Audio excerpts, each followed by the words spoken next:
Bonjour et merci de votre fidélité. Pour ce second temps de parole, on accueille Bruno Garcia, le directeur du Caribou et du Mermoz. Bonjour Bruno. Bonjour. Merci d'avoir accepté notre invitation. Vous venez ce matin pour parler des difficultés que rencontrent aujourd'hui les restaurants, les bars, les hôtels avec cette crise de l'eau. Comment vous faites concrètement pour permettre la continuité de l'activité sans eau ?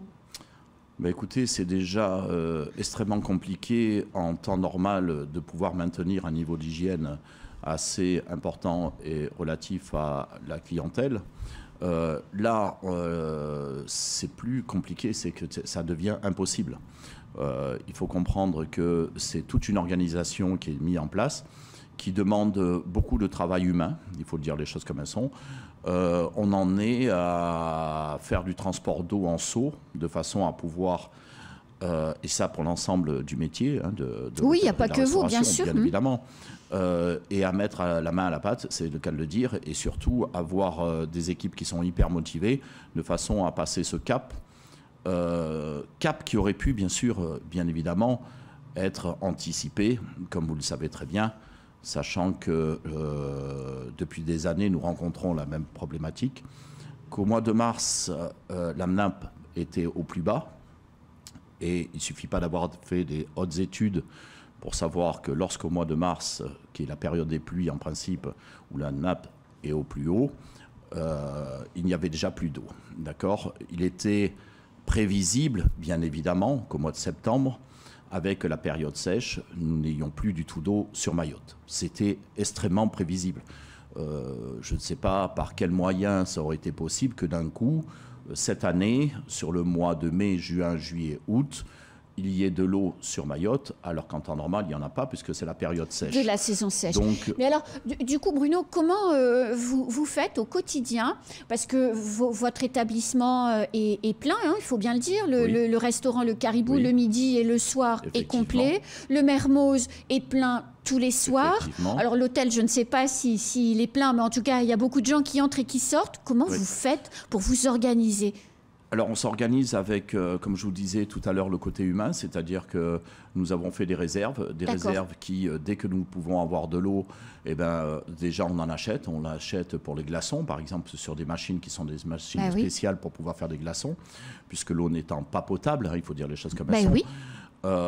Puisqu'on entend d'un côté que l'eau devient potable qu'à partir de 4 heures, 6 heures où elle coule, et ce qui est quand même une aberration, parce qu'on nous coupe, on nous remet l'eau à 7 heures, on nous la coupe à 13 heures. Donc si vous calculez, il n'y a pas d'eau potable. On nous empêche de travailler, si vous préférez. Il ne peut pas y avoir d'eau potable, c'est pas possible, c'est pas logique. On ne peut pas annoncer d'un côté 6 heures de coupure, 6 heures de faisabilité sur l'eau, et à partir de 6 heures avoir une eau potable alors qu'on nous l'a coupée une demi-heure avant. Ce n'est pas possible. C'est impossible de travailler dans des conditions comme ça. Mais les clients, qu'est-ce qu'ils disent ? Est-ce que vous arrivez à faire, si on prend par étapes, dans le restaurant qui est derrière vous, là on est au Mermoz. Oui, vous êtes au Mermoz. Voilà. Est-ce que les clients voient qu'il manque de l'eau, ou est-ce que vous arrivez à maintenir le rêve ? Parce que le Mermoz, on rêve quand on est là-bas quand même. Bien sûr, le Mermoz, c'est du rêve. Alors, maintenir le rêve, bien évidemment, maintenir le rêve, ça a un coût. Un coût. Il faut savoir que l'eau que vous voyez, et la plupart du temps, c'est dans des bouteilles que nous achetons, d'accord, et que nous mettons à disposition. Par exemple, comme vous le savez, je reçois un grand artiste aujourd'hui dans l'établissement, en l'occurrence Steak, qui va arriver dans l'établissement. C'est 12 bouteilles d'eau offertes, et ce sont des packs d'eau qui ont été ouverts pour mettre l'eau potable dans le lieu, dans les chambres, là où il sera, de façon à ce que son séjour se passe le mieux possible. Donc c'est un investissement financier important, il faut le savoir. D'accord ? On ne peut pas se permettre dans les hôtels aujourd'hui de mettre l'eau courante comme ça. Donc on achète énormément d'eau en bouteille que l'on met à disposition pour nos clients dans leur chambre, de façon à ce qu'ils puissent avoir un équilibre minimum. Avec la situation actuelle sur Mayotte. Mais ça a un coût. Est-ce que vous avez des annulations? Est-ce qu'il y a des gens qui avaient réservé des séjours, qui entendent, parce que la presse métropolitaine relaie la crise de l'eau en disant qu'il n'y a pas d'eau, les coupures, les tours d'eau, etc. et qui vous appellent en disant, écoutez, Monsieur Garcia, je vais décaler mon séjour parce qu'il n'y a pas d'eau. Est-ce que vous perdez du chiffre d'affaires à cause de ça? Alors, effectivement, ce qui est marrant, c'est dans la segmentation, comme on dit, de clientèle, c'est surtout une clientèle féminine qui nous annule, il faut le dire, voilà, donc qui annule leur réservation du au fait qu'ils ne puissent pas prendre de douche et qui, alors, il faut le savoir que ça a un impact économique important, mais surtout médiatique et surtout au niveau de la communication sur ce que peut représenter Mayotte à l'heure actuelle au niveau du tourisme. D'accord. Donc, impact négatif. Je tiens vraiment à vous le dire, il faut les appeler un chat un chat. Donc, les répercussions, bien évidemment, on les a de suite, puisqu'on a des annulations qui se font. D'accord. Mais on les aura dans le futur, puisque, étant donné que dans le futur, c'est dans 3, 4, 5 mois, beaucoup de personnes auront choisi d'autres destinations. Déjà que c'est extrêmement difficile par rapport au comité du tourisme de faire venir du monde, par rapport à toutes les administrations qui essayent de faire en sorte que l'on puisse survivre à Mayotte, là, ça devient extrêmement compliqué.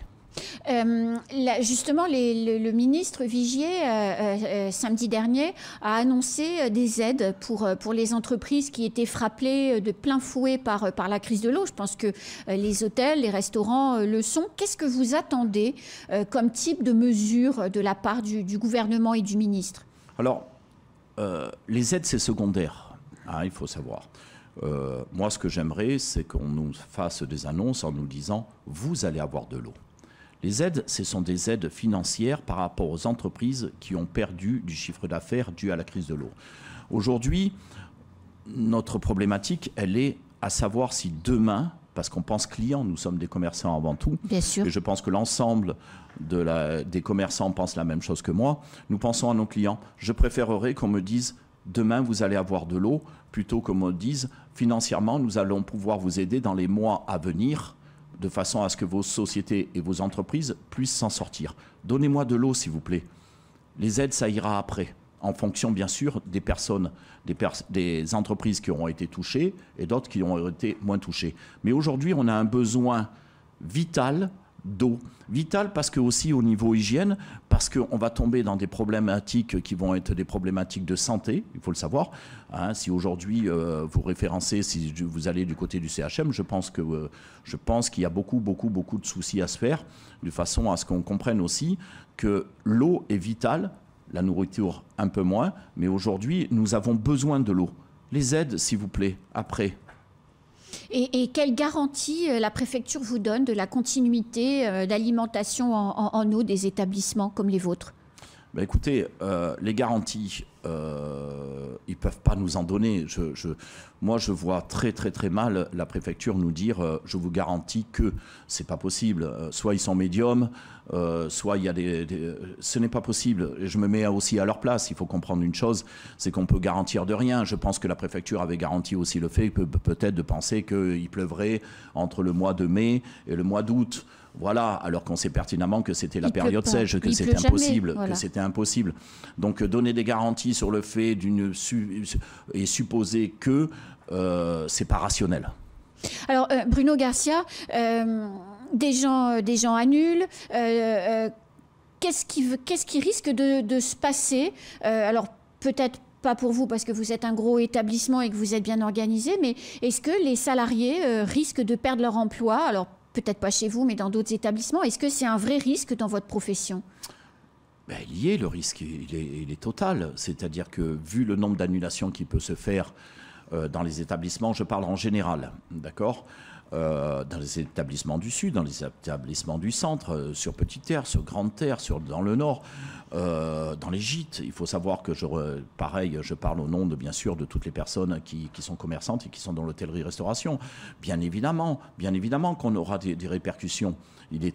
Mais le but d'un chef d'entreprise, c'est d'éviter tout ça. Et éviter tout ça, comment? C'est-à-dire en contribuant, en mettant la main à la pâte, comme on dit, et en faisant fédérer l'ensemble de son personnel de façon à ce qu'ils comprennent que c'est un dur cap à passer, et comme le Covid, et qu'on le passera tous main dans la main.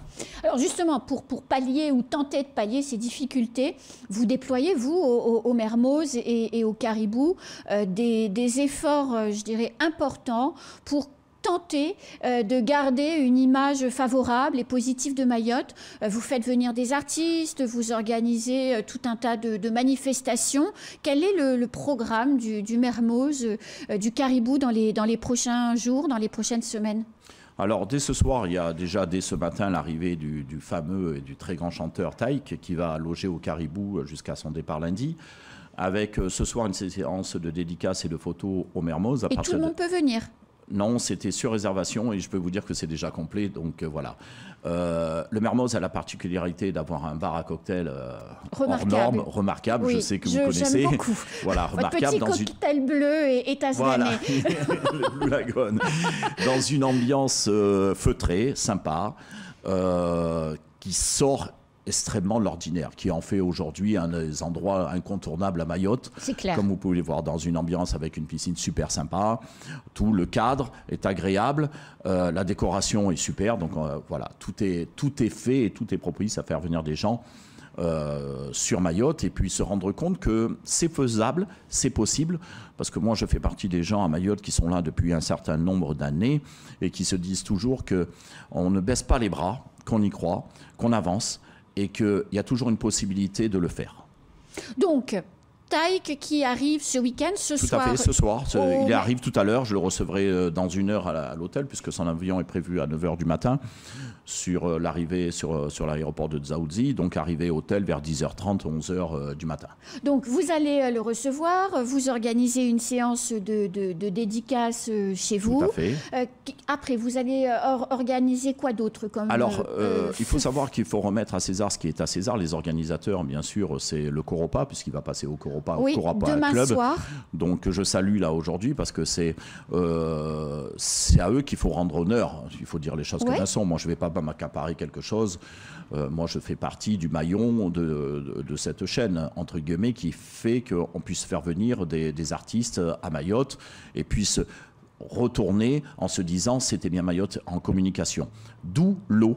Vous voyez, on parlait de l'eau tout à l'heure dans le système, c'est-à-dire qu'aujourd'hui, l'arrivée de Taïk avec ses 15, c'est-à-dire 8 chanteuses, plus tout le staff et tous les musiciens et tout, je veux que lorsqu'ils retourneront de Mayotte, ils aient une très très bonne image de Mayotte. Donc ça demande un apport financier au niveau de l'hôtel assez important, puisqu'on va faire en sorte qu'ils puissent se doucher avec de l'eau de bouteille et qu'ils puissent avoir de l'eau en bouteille pendant tout leur séjour. Je ne veux pas qu'il y ait à un moment donné quoi que ce soit comme image négative de Mayotte, puisque c'est très important, ça va être un ambassadeur de Mayotte quand il va retourner en métropole. Donc faisons en sorte de tout lui donner, de faire en sorte que son séjour se passe le plus agréablement possible et de faire en sorte que Taïk, comme d'autres personnes qui viennent, comme d'autres artistes que vous citiez tout à l'heure, repartent en étant les ambassadeurs de Mayotte, en ayant une idée et une image positive de Mayotte, et qui ne ressortent pas du fait qu'il n'y a pas d'eau et qu'on est...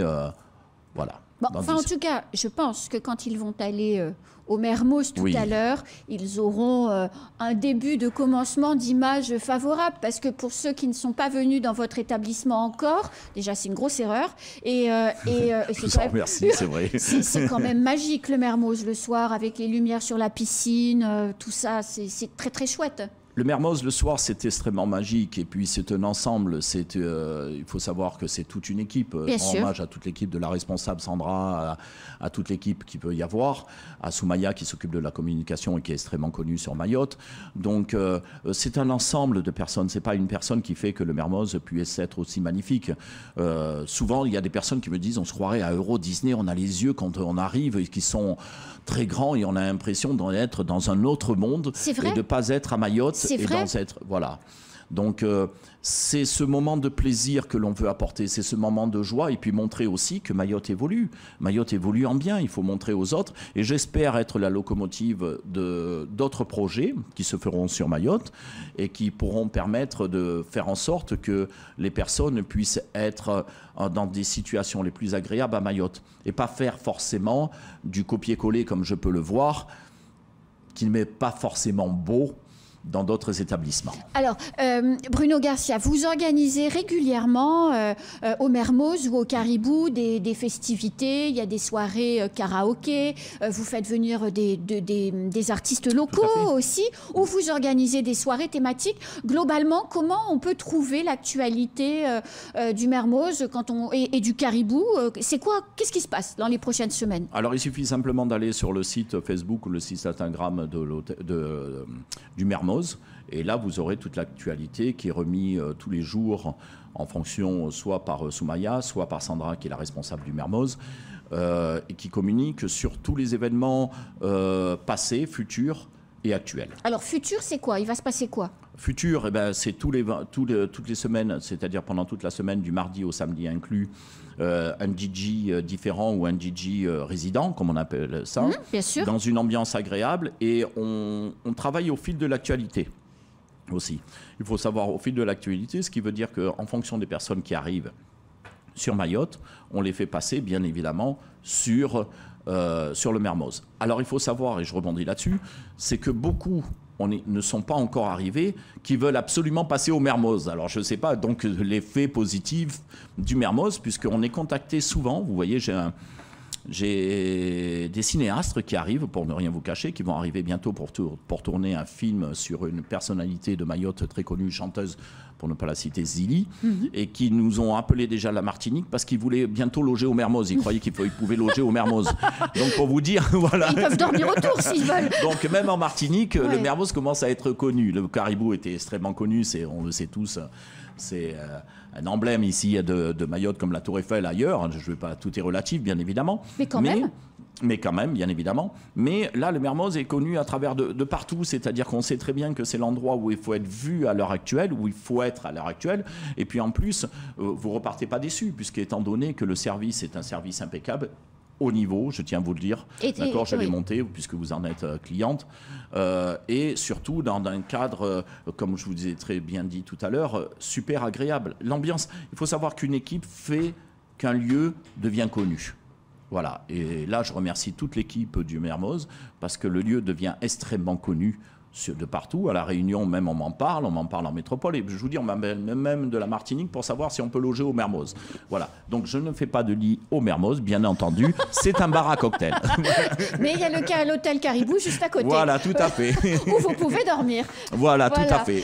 En tout cas, et c'est aussi pour ce que je voulais ce matin, c'est de montrer que votre profession traverse des difficultés très importantes avec la crise de l'eau, mais que, entre guillemets, vous vous bougez pour que la magie continue en dépit des problèmes, parce que le but du jeu, c'est la continuité de l'activité. C'est bien ça? C'est exactement ça. C'est ce que je vous disais tout à l'heure. On n'attend pas après les aides. Je n'attendrai pas après les aides. C'est-à-dire qu'il faut que je me bouge. Il faut absolument que l'on fasse en sorte de pouvoir se sortir de ce problème-là, qui est un problème général à Mayotte. Ce n'est pas que les métiers de la restauration et de l'hôtellerie qui sont concernés. C'est tout le monde, c'est toute la population mahoraise qui est concernée. Et il faut qu'on s'y mette tous. Il faut qu'on porte tous notre seau, c'est le cas de le dire, de façon à ce que l'on puisse faire en sorte que nous nous sortions tous main dans la main et qu'on puisse rebondir comme on l'a toujours fait à Mayotte, parce qu'il faut savoir qu'à Mayotte, on sait aussi être unis dans ces cas-là. Et d'ailleurs, à ce sujet-là, j'invite les personnes à venir samedi matin à cette fameuse manifestation qui aura lieu samedi matin. À 8h devant la SMAE. Voilà, à 8h devant la SMAE. Alors montré bien sûr dans une ambiance familiale et détendue telle qu'on l'a toujours pu le vivre à Mayotte. On n'appelle pas, on n'incite pas bien sûr à quoi que ce soit. Il faut que ça reste familial, ça sera bien encadré, il faut le savoir. C'est simplement de montrer que, bien sûr, l'État est bien sûr consciente du problème. Ah oui, oui. Ils ont quand même récupéré la main sur le syndicat des eaux qui est complètement défaillant. Il faut dire les choses. Il faut dire les choses. Et ce n'était pas du tout l'attribution de la préfecture de pouvoir faire ça. Non. Donc, du moment où on met la main sur quelque chose, c'est qu'il y a quelque part une défaillance. D'accord ? Donc... il ne faut pas tirer sur les personnes qui ne sont pas forcément sur l'ambulance et pas forcément les responsables alors qu'ils n'étaient pas responsables dedans et qui ne font que reprendre une situation compliquée afin de sortir la population mahoraise de ce problème de l'eau. En tout cas, vous qui nous écoutez, si vous voulez déjeuner sympa le midi, le Caribou, si vous voulez prendre un verre plus que sympa le soir, le Mermoz, il faut qu'on soutienne nos restaurants, nos bars, nos hôtels. N'hésitez pas, hein, parce que sans notre participation active, c'est très compliqué de survivre. Je vous en remercie. Merci de nous avoir reçus, de m'avoir reçu du moins, et d'avoir fait en sorte que vous puissiez comprendre aussi, que la population mahoraise comprenne qu'on est tous unis et tous soudés face à cette problématique. De l'eau qui est vitale pour tous. Allez, c'est la fin de ce temps de parole. Tout de suite, la suite de nos programmes.